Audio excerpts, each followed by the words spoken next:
তার সাজা পেয়েছে, তারপরেও কেন তাকে খেলানো হলো না, এটা আমার বড় প্রশ্ন কাবেরার কাছে। খেলোয়াড় থাকা সত্ত্বেও কোচ এটা এক্সপেরিমেন্ট করেছে আমার মনে হয়। তো এইরকম এক্সপেরিমেন্ট করলে আমার মনে হয় যে রেজাল্ট এরকম খারাপ হবে।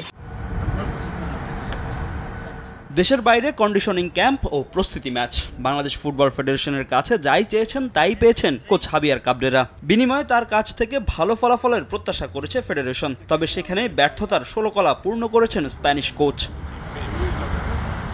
বিশ্বকাপ বাছাই অস্ট্রেলিয়ার কাছে ৭-০ গোলের লজ্জার হারের পর ফিলিস্তিনের বিপক্ষে ৫-০ ব্যবধানে বড় হার। যেই কিংস অ্যারেনায় অপরাজিত ছিল বাংলাদেশ, সেখানেও শেষ মুহূর্তের গোলে কপাল পুড়ে জামালদের। অথচ সব ম্যাচের আগে পর্যাপ্ত সময় ও সুযোগ সুবিধা পেয়েছেন হেড কোচ হাবিয়ার কাবরেরা। তার অতিরিক্ত পরীক্ষা নিরীক্ষার ফলেই এই ভরাডুবি বলে মনে করেন দেশের সাবেক ফুটবলাররা।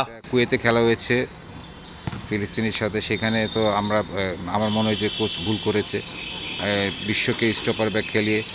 আমার মনে হয় যে খেলোয়াড় থাকা সত্ত্বেও কোচ এটা এক্সপেরিমেন্ট করেছে আমার মনে হয়।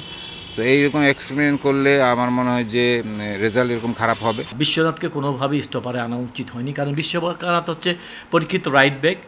আমরা যাকে নিয়েছি, আমার তারিক গাজীর জায়গা আরও ২-৪ জন খেলোয়াড় আছে, তাদেরকে খেলানো উচিত। তাহলে আমি তাদেরকে নিয়েছি কেনই বা তাদেরকে আমি স্কোয়াডে রেখেছি? যদি তাদেরকে সুযোগ না দেই, তারা যদি খেলতে না পারে, তাদেরকে দরকার ছিল না নেওয়ার। কাবরেরার অধীনে শেষ 4 ম্যাচে শুধু লেবাননের বিপক্ষে ড্রয় বাংলাদেশের একমাত্র অর্জন। অথচ দেশের ফুটবলের উন্নতির কথা বলে এক ধাপে মোটা অঙ্কের বেতন বাড়িয়েছেন তিনি। বাফুফের সঙ্গে করা নতুন চুক্তিতে কাবরেরার বেতন $৯,০০০ থেকে বেড়ে হয়েছে $13,500। তবে সেই অনুপাতে কি দলকে সাফল্য এনে দিতে পেরেছেন কাবরেরা? কিন্তু তার একটা ইন্টারভিউতে দেখেছি সে 3 নম্বর গোলকিপার জিকো।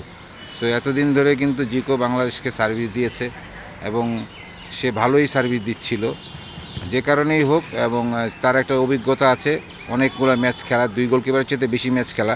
3 নম্বর গোলকিপার থাকলেই কি সে খেলতে পারবে না? এটা কোচের একটা আসলে ভুল ধারণা। আমি মনে করি যে 3 নম্বর গোলকিপারও অনেক সময় খেলানো যায়। এটা এক্সপেরিমেন্টের বলেই হয়েছে আমি মনে করি।